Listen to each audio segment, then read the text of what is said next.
On Thanksgiving Day, I thought the worst thing I'd face was an uncomfortable family dinner.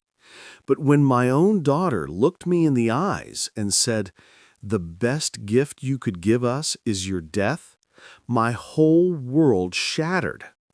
I walked out of that house knowing one thing: everything was about to change forever. On Thanksgiving morning, I thought the biggest challenge would be carving the turkey, not surviving my own daughter's cruelty. The house was warm, scented with cinnamon pies, and my family gathered around the long oak table, a table I bought 30 years ago when life was still simple. My daughters, Megan and Claire, sat across from me. Megan, the older one, had always been fiery, sharp-tongued, and impatient. Claire was the opposite, soft-spoken, responsible, and the kind of woman who sent handwritten thank you cards even when a text message would do. Everyone was talking, laughing, passing plates, and then it happened. Right when I stood to make the traditional Thanksgiving toast, Megan raised her glass and said, "Dad, the best gift would be your death." 18 people went silent. Forks froze mid-air. The room felt colder than the snow outside. I stared at her, trying to understand if this was some sick joke. But she didn't laugh. She didn't blink. She just smirked, like she enjoyed watching everyone's shock. I slowly sat down, my heart steady, my mind clearer than it had been in years. I smiled, not because it was funny, but because after 68 years, I finally saw the truth of who my daughter had become. I calmly replied, "Is that so, Megan?" She shrugged. "Well, yeah. If you're gone, I finally get the house, the savings, the lake cabin, all of it. I mean, you're old anyway. You should be thinking about handing things over." Several relatives gasped, but Megan just rolled her eyes as if she was commenting on the weather. Claire looked horrified. "Megan, what is wrong with you?" Megan snapped, "Oh, please. He knows it's true. He's been dragging his feet for years." That's when I made one phone call. The room watched me as I stepped into the hallway, dialed my attorney, and said 7 simple words. "Move everything to Claire immediately. Entire estate." On the other end, my lawyer responded, "Understood. I'll start the paperwork today." 2 hours later, Megan started panicking. She stormed into the kitchen where I was quietly washing dishes. She hissed, "Dad, what did you do?" I looked at her, not with anger, but with the kind of disappointment only a parent can feel. "You wanted me gone, Megan. Now you'll just have to live with me still being here, and with Claire inheriting everything." Her face went pale. Her arrogance vanished. "Dad, no, I didn't mean it like that." But she had meant every word, and now she was about to face the consequences of her own cruelty. Megan followed me around the kitchen like a restless shadow, her voice trembling with a mixture of fear and disbelief. "Dad, you can't just change your entire estate because of one comment," she whispered sharply, trying not to let the others hear. But everyone could hear. Everyone was pretending not to look, yet their eyes kept drifting toward us like magnets drawn to a disaster. I kept wiping the counter, slow and steady. "Megan, it wasn't just one comment. You've been showing this version of yourself for years. You just finally said it loud enough for everyone to hear." Her jaw tightened. "I was joking. You know how Thanksgiving stress is? I didn't mean anything." "You meant every syllable, and you didn't see anything wrong with it." She bit her lip, her confidence slipping through her fingers. "Dad, seriously, let's just talk privately." I shook my head. "You humiliated me publicly, so this conversation stays public." Claire came to stand beside me, her eyes burning with protective anger. "Dad, you don't have to explain anything. She crossed a line." But Megan snapped, "Oh, shut up, Claire. You've always wanted to be the perfect daughter, the favorite." "No," Claire replied calmly. "I've always wanted a family that wasn't toxic." Megan's face reddened like a boiling kettle. "You think you can take Dad's side and walk away with everything? You think I'll just let that happen?" I finally turned to her fully. "Megan, you let it happen. This isn't punishment. It's acknowledgement. You made your intentions clear in front of 18 witnesses." She paced back and forth like she was trapped in a cage. "Dad, you know I've had a rough year. Losing my job, the divorce, the bills, it all got to me. I was angry." "And you took that anger out on the one person who still cares for you," I replied. She opened her mouth but closed it again, her breath shaking. The family kept watching quietly.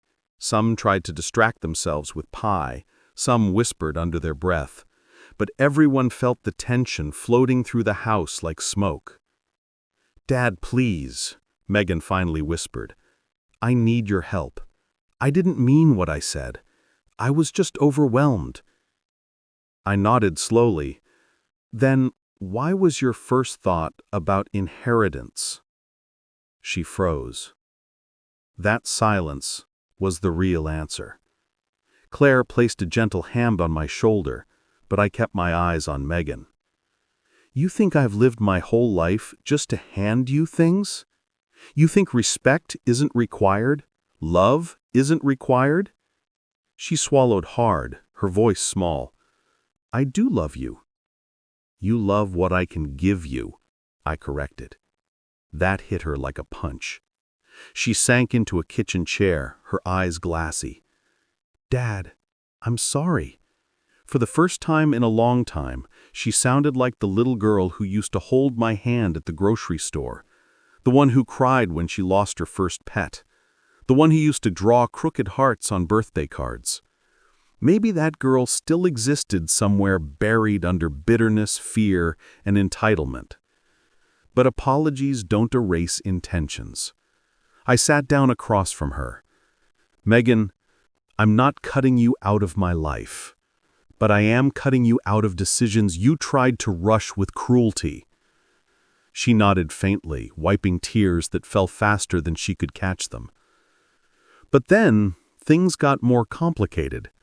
My attorney called back, voice professional and steady. "Everything is being processed as requested, but sir, one additional matter requires immediate attention." Megan looked up sharply, her body stiffening. What matter?" I covered the receiver. "It's between me and my lawyer." She stood up. "Dad, you can't keep shutting me out." I raised a hand. "Sit." Her body obeyed before her pride could argue. I spoke softly into the phone. "Go ahead." "Sir, your life insurance policies have beneficiary conflicts. We need confirmation whether all primary and secondary recipients will be reassigned exclusively to Claire." Megan gasped like she'd been stabbed. Claire's mouth fell open. "Dad, that's everything."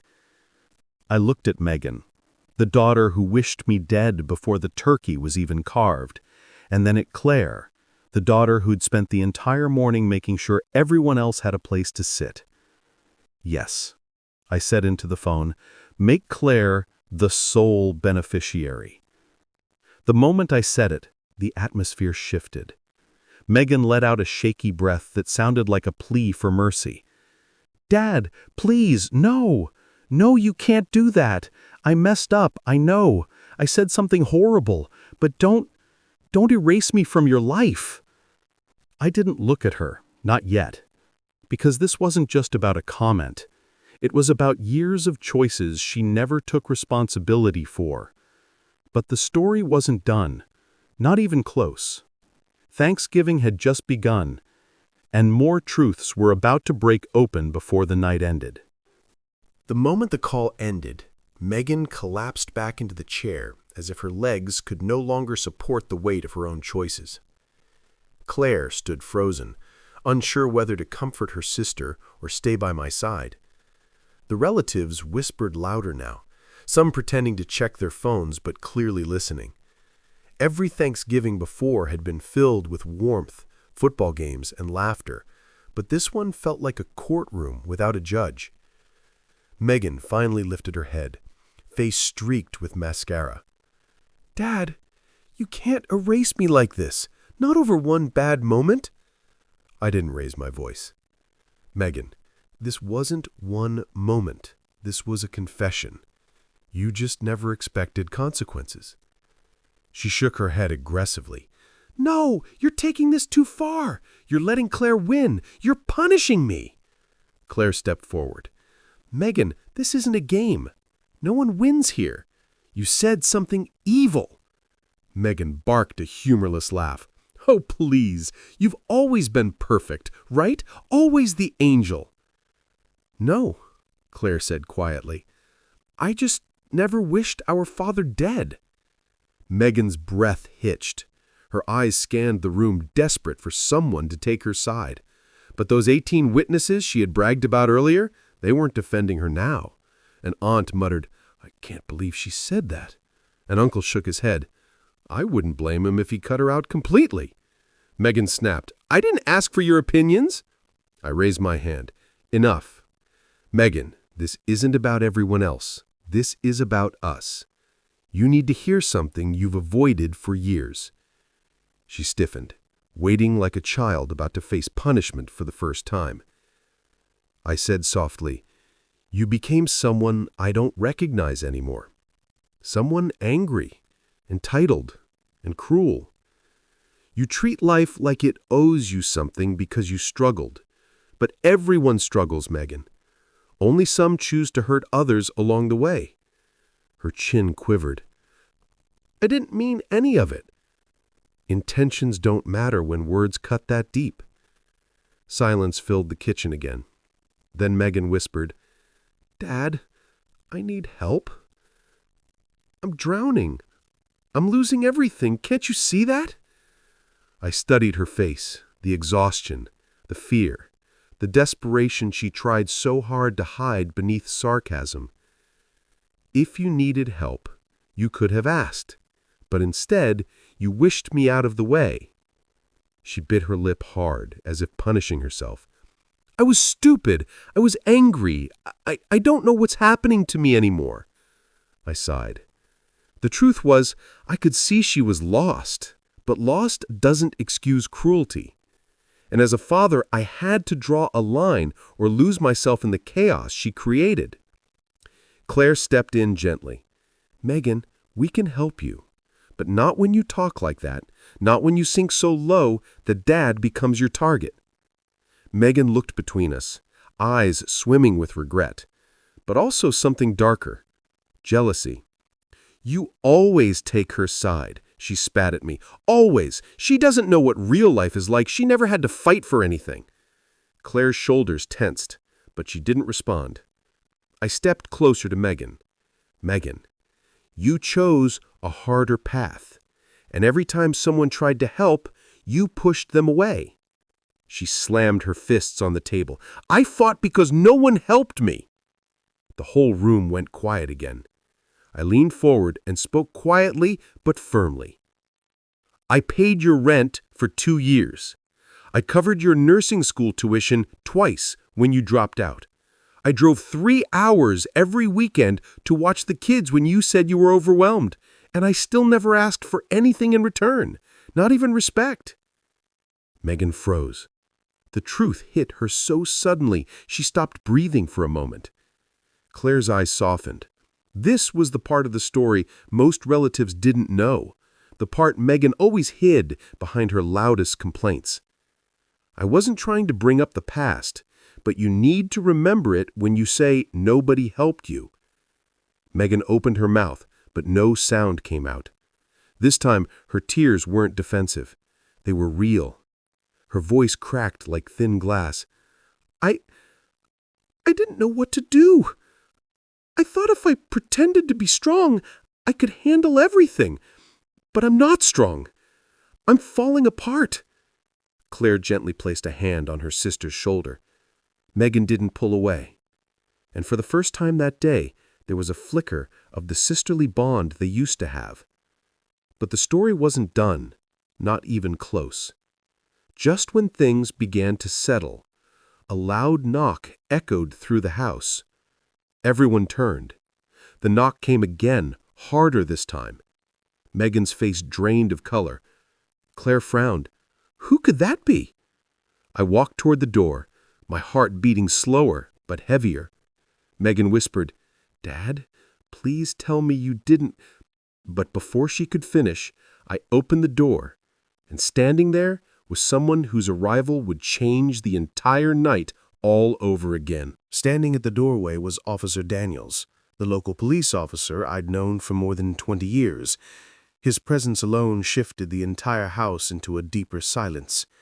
He wasn't smiling, not in the casual, neighborly way he usually did. Instead, he looked cautious, concerned, and professionally alert. "Evening," he said.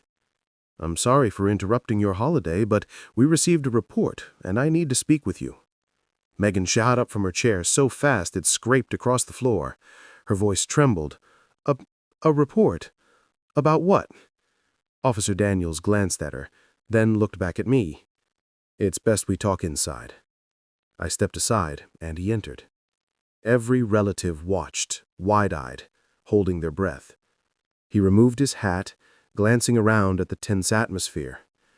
"Mr. Wilson," he began, "I received a call from someone claiming there may be a family conflict escalating to potential harm at your address." Gasps filled the room. Megan's eyes widened, not with fear, but with recognition. She knew exactly who had placed that call. Her ex-husband, Adam. Adam, who loved creating chaos whenever Megan didn't bend to his wishes. Adam, who weaponized the system every time they argued. Adam, who once called the police on his own mother because she didn't give him money for gas. "No," Megan whispered. "He didn't. He wouldn't." But her voice betrayed her. She knew he absolutely would. Officer Daniels continued. "The caller said he overheard someone threaten an elderly man's life." The room shifted. The weight of Megan's earlier words fell like a hammer on every heart. Claire's eyes snapped toward her sister. Megan's breathing became ragged. I didn't threaten him seriously. It wasn't like that." Officer Daniels nodded slowly. "I understand. Words can be said in frustration. But when someone reports a possible threat, we're obligated to check." He turned to me. "Sir, are you feeling safe? Did anyone here threaten you?" Every eye turned toward me, even Megan's, wet with panic. I took a breath. "Officer, there was a comment made. Offensive, hurtful, but no physical harm, no danger, just a daughter who spoke without thinking." Megan's knees buckled with relief. She almost collapsed into the chair again, but Officer Daniels wasn't finished. "Sir, there's more. The caller also reported that your daughter," he checked a notepad, "Megan Wilson, may be attempting to coerce you into transferring property through intimidation." The entire room froze. The words hung like a blade. Megan's face turned white. Her voice cracked. "No! No! No, that's not what happened. I didn't call anyone. I didn't try to intimidate him. It was just a stupid comment." The officer kept his tone professional. "Ma'am, you understand the seriousness of someone reporting financial coercion against a vulnerable adult." Megan shook her head violently. "He's not vulnerable. He's stronger than all of us combined. I just said something dumb." The officer turned to me again. "Sir, do you feel your daughter was trying to pressure you or manipulate you?" The truth was complicated, but his question echoed through the house. I chose my words carefully. She said something cruel. She was careless, but she didn't force me. I made my own decisions. I glanced at Megan, her eyes swollen, her hands shaking. And I stand by those decisions. Megan's relief disappeared instantly, replaced with dread. She whispered, "Dad, please." Officer Daniels nodded. All right, this seems like a misunderstanding based on an outside party escalating the situation, but I do need to confirm that you're not in distress. I am fine, I replied, just the father dealing with family issues. He sighed, finally easing.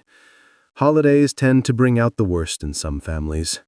I'll file this as a false alarm, but if anything changes, you call me. He tipped his hat, gave Megan a look of warning, and left.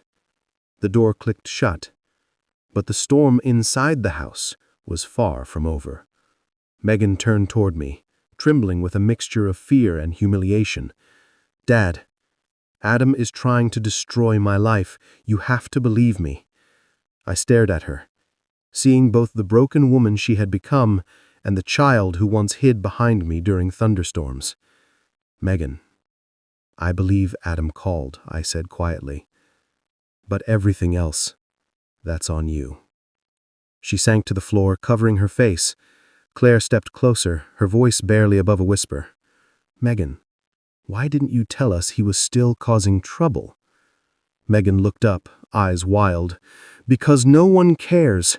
No one ever cares until everything is falling apart. Her voice cracked again. She wasn't yelling out of entitlement anymore. It was fear.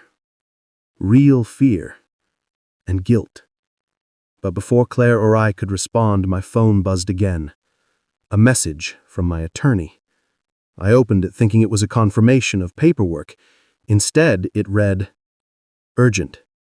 New information just surfaced regarding your estate. You need to call me immediately. I stared at the screen, my pulse suddenly louder. Megan and Claire waited for me to speak. But I couldn't. Because the message beneath those words threatened to unravel everything I thought I knew. The room seemed to tilt as I stared at the attorney's message.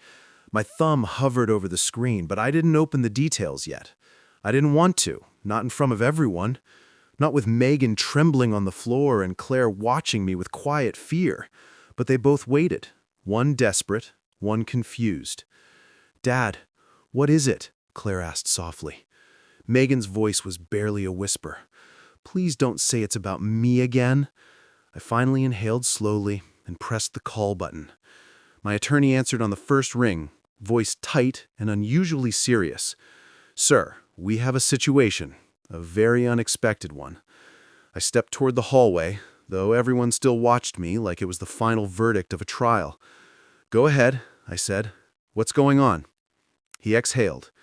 Your financial records, property deeds, and insurance files show an activity I did not authorize, and you didn't either. My grip tightened on the phone. Activity? What kind of activity? A pause. He cleared his throat. Someone accessed your estate information last month using forged documents. They attempted to switch beneficiaries and establish a secondary claim on your primary property. My heart dropped. Claire covered her mouth. Megan looked petrified. Forged? I asked. How? By who? We don't have full confirmation yet, he said, but the signature used, it matches an older version of your daughter Megan's signature from a legal document in 2018. Claire gasped. Megan shook her head rapidly, hands flying up as if she could physically push the accusation away. No, that's impossible. I never signed anything. I never even saw those documents. My lawyer continued. We cannot conclude guilt yet. The signature could be copied or stolen, but it wasn't Claire's and it wasn't yours. I swallowed hard. The walls seemed to close in around me. The relatives murmured, some stepping back like they didn't want to be part of whatever storm was forming. What happens now? I asked quietly. We're freezing all previous filings. I need you to come in Monday morning so we can prevent legal complications. But sir, his voice lowered, it appears someone was preparing to claim your estate long before today. I ended the call slowly, feeling every eye in the room pinned to me. Megan staggered to her feet, face blotchy, voice shaking uncontrollably. Dad, I swear to you, I didn't do that. I would never forge something like that. Claire looked at her sister, hurt, confusion, and suspicion swirling like a tornado. Megan, How would anyone get your old signature? Megan clutched her head. I don't know. My documents were in Adam's attic for years before I got them back. He could have copied anything. The mention of Adam deepened the suspicion, but the room wasn't ready to accept explanations yet. An aunt whispered, "This is too much." An uncle muttered, "She already said she wanted him dead." Megan flinched like the words were stones thrown at her. "Stop! I didn't mean it! It wasn't serious!" Claire stepped forward, voice trembling. "Megan, if you didn't do this, then someone tried to impersonate you. And that someone might still want Dad gone." The entire atmosphere shifted. Her words didn't accuse, they warned. Megan wiped her eyes, swollen. "Megan, you think Adam would do something like that?" Claire looked unsure. "I think he's unstable enough to make a false police call on Thanksgiving. And forging documents, that wouldn't be far behind." Megan hugged herself, shaking uncontrollably. "He hates me. He blames me for everything. He said once that if he couldn't have me, he'd ruin me." Her voice cracked. "Maybe he meant it." I felt a chill crawl up my spine. Adam always had a temper. Signs of spite. Signs of obsession. But could he really go this far? My relatives began whispering louder. Some stepped back. Some stepped closer. Fear changes people. It rearranges the room. The house felt smaller now, heavier. Claire spoke again, soft but firm. "Dad, we need to protect you. And Megan, you're both targets if Adam is doing something like this." Megan looked at me through swollen eyes. "Dad, I know I hurt you today. I know I don't deserve forgiveness, but I swear on everything I have left, I didn't forge anything, and I don't want you dead. I don't." Her voice cracked into pieces. "Please believe me." I stared at her long and hard, because in this moment I wasn't looking at the daughter who yelled at me earlier. I wasn't looking at the woman drowning in her own mistakes. I was looking for the truth hidden beneath her fear. And I saw something I hadn't seen in years. Raw, honest terror. She wasn't lying. She was scared of something bigger than her own words, bigger than today's fight. And just as I opened my mouth to speak, the front door suddenly rattled violently, like someone was trying to break in. Not knocking, banging. Claire screamed. Megan froze. Every relative ran to the back of the room, and I stepped forward, heart pounding, because whoever was behind that door was about to bring this story into a much darker place. The front door jolted again, this time harder, the frame shaking as if someone was throwing their full weight against it. Claire grabbed my arm. Megan stumbled backward until she hit the kitchen counter, her eyes wide with animal-like fear. The relatives whispered prayers, some clutching each other, others frozen in place. I stepped toward the door, my pulse thundering in my ears. "Stay back," I said, but my voice sounded distant, even to me. Another slam. A louder one. The lights flickered. Megan whispered, "Dad, please don't open it. What if it's him?" Claire's breath hitched. "Adam wouldn't come here. He'd call the cops again. He wouldn't show up in person." But her words didn't sound convincing. They sounded like hope trying to disguise itself as logic. I reached the door slowly. Every instinct in my body told me to turn the lock, to check, to do something. But before I could, the voice came from the other side. "Open the door! I know you're in there!" It wasn't Adam's voice. It wasn't angry or drunken. It was frantic, shaking, like someone running from danger. Megan's face twisted in confusion. "That's not him." Claire whispered. "Then who?" I opened the door just 2 inches, a crack wide enough to see but not enough for anyone to force their way in. A woman stood outside, soaked in rain despite the sky being clear. Her hair was messy, her breath heavy, eyes bloodshot. She looked terrified beyond reason. "Mr. Wilson," she gasped. "You don't know me, but you need to hear what I have to say." Megan blinked. "Who are you?" The woman glanced at her. "You. I needed to find you too." I stepped outside just enough to block her entry. "Ma'am, what's going on? Who are you?" She swallowed hard. My name is Aaron Caldwell. I'm Adam's neighbor, or I was until last week. Megan stiffened. Adam? Aaron nodded quickly. I came because you're in danger. All of you. A chill ripped through the air even though the night was warm. Claire pulled Megan closer. Why would we be in danger? Aaron took a shaky step forward. Because Adam isn't just angry or bitter or unstable. He's planning something. He's been planning it for months. Megan shook her head violently. No, you're wrong. He's vindictive, but he wouldn't. Aaron cut her off. Yes, he would. He has. Her voice dropped to a trembling whisper. I heard him. He's been recording your father's voice from old videos, from voicemails, from anything he could find. My stomach twisted. Why would he do that? Aaron continued. He was trying to create audio evidence, fake audio evidence, of you threatening your daughter, making it look like you were verbally abusing her, and she was defending herself. He said once he had enough samples, he'd report you as unstable, claim you weren't fit to manage your estate. Claire gasped. Oh my God! Megan's knees buckled. He said something like that once, but I thought he was just ranting. Aaron shook her head no. It wasn't ranting. It was planning. And then, last night, I overheard him saying he was running out of time. He said Megan was losing control of the situation, and he needed to push things faster before she reconciled with you. Megan covered her mouth as if she might scream. No, he wouldn't.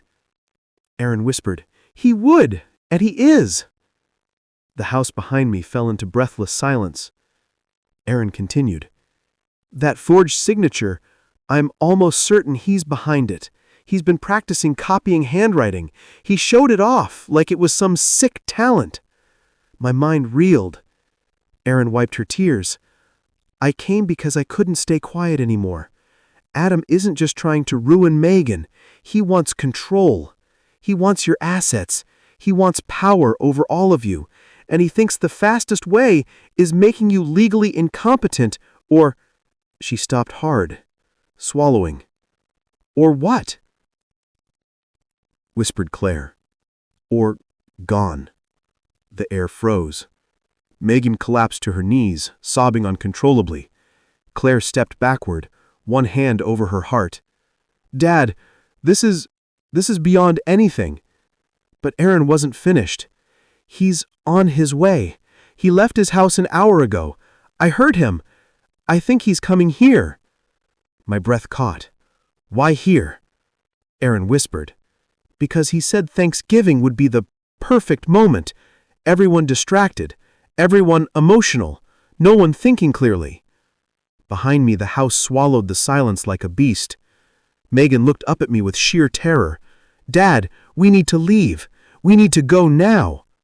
I didn't answer, because through the open door, on the far end of the driveway, a pair of headlights turned slowly toward the house, and the car rolling forward was one I recognized instantly. That night, as the December wind rattled the loose shutters of my old farmhouse, I sat alone at the kitchen table, staring at the stack of documents. My will, the revised beneficiary forms, the letter I'd written by hand. Every breath felt heavier than the last. I never wanted my life to reach a point where I had to choose between my own daughters, but life rarely respects the dreams we build in our hearts. I thought of Thanksgiving again, replaying the moment Emily said those words. Best gift is your death. The way her eyes burned with entitlement. The way she looked at me as if I was a burden instead of the man who raised her. That memory still sliced through me, but tonight, unexpectedly, another memory appeared. Emily, at 6 years old, running across the lawn with a dandelion crown she made for me, laughing as she placed it on my head. For a moment, I felt something break inside. Had I failed her? Had I pushed her too hard? Or had the world changed her into someone I no longer recognized? My hands trembled as I folded the letter addressed to her. I didn't know if she would read it, and even if she did, I didn't know if it would matter. But I needed her to know that despite everything, I once loved her with all the strength a father can hold. I placed Emily's letter on the left side of the table, and placed Sarah's, my older daughter, on the right. Sarah, who had stayed quiet during the Thanksgiving chaos, who had driven me home, who had checked on me every day afterward, not because she wanted anything, but because she cared. Real love whispers, it doesn't scream. The clock hit midnight, and the house felt unbearably still. I stood up, grabbed my old coat, and walked out onto the porch. The cold slapped my face, but it grounded me. I looked out at the land, 40 acres of soil I had spent half my life working. My wife and I had dreamed of raising our family here forever. Losing her made the place feel heavier, but tonight it felt like she was standing beside me. "Do the right thing, Henry," I imagined her saying. And for the first time since that horrible Thanksgiving dinner, I felt certain about what the right thing was. The next morning, I drove into town, notarized the will, handed copies to my attorney, and walked out feeling strangely lighter, as if I had unclenched a fist I didn't know I was holding. Everything, the land, the savings, the house, was officially Sarah's. But Emily still had one thing left from me: the truth. 3 days later, Emily showed up unannounced. She stood on my porch with red, puffy eyes, holding the letter I had written. "Dad," her voice cracked. For a moment, I didn't know if she was about to blame me again or if this was something different. She stepped closer. I messed up. I don't know why I said those things. I was angry at life, not at you." My throat tightened. I wanted to pull her into my arms, erase everything, pretend none of it ever happened. But pain doesn't vanish that easily. I opened the door wider and let her in. Inside, she looked around the house slowly, as if seeing it for the first time. "I don't want anything from you," she said softly. I don't want to lose you." My chest ached in a way that felt both painful and healing. We sat down at the same kitchen table where I had signed everything away just days before. Emily cried quietly, and for the first time in years, she didn't try to hide her vulnerability. I reached out and took her hand. "You haven't lost me," I whispered, "but you do have to earn back what you broke." She nodded, tears falling onto the wood grain of the table. And in that moment, I realized something important. The inheritance wasn't the real story. The real story was whether a fractured family could find a way back to each other. Months later, the snow melted, spring arrived, and on a warm April afternoon, both my daughters stood beside me on the porch. Talking, laughing, healing. No magic, no perfection. Just effort. Just love, trying again. I didn't change the will back. Not yet. Maybe one day. Maybe never. But what mattered most, the thing I thought was lost forever, was finally returning. My family.